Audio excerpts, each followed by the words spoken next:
జై శ్రీరామ్. మనకు ఈ చరాచర జగత్తులో మట్టి అని మనం చాలా తీసేస్తాం. కానీ ఆ మట్టి ఏ రూపంలో వెళ్ళినా మళ్ళీ ఆ మట్టిగానే మారుతుంది.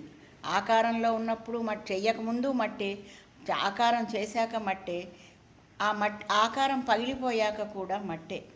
అలా కానీ ఆ మట్టిలో ఆ కుండ చేశాక ఆ కుండలో మనం ఏ పదార్థాన్ని ఉంచినా చల్లగా ఉంటుంది. ఎందుకు అంటే ఆ కుండ అహంకారాన్ని లోపలికి రానివ్వదు. అందుకే అది ఎప్పుడూ చల్లగా ఉంటుంది. అందుకే కన్నయ్య కూడా వెన్నని అందులోనే ఉంచి యశోదమ్మ నైవేద్యం పెట్టేది, కృష్ణుడికి తినిపించేది.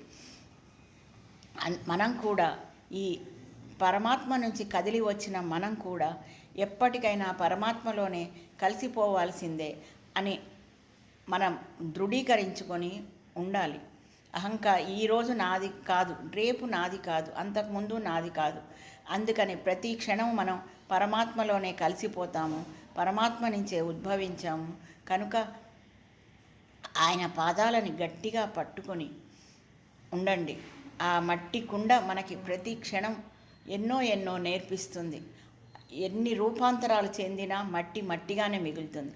అలాగే మన ఆత్మ కూడా ఎన్ని జన్మలెత్తినా, ఏ జన్మలో ఉన్నా మనని మనం మర్చిపోనీయకుండా ఆ ఆత్మ పరమాత్మ కొరకే విలపిస్తుండాలి అని నా ఉద్దేశం. జై శ్రీరామ్. నచ్చితే షేర్ చేయండి, లైక్ చేయండి.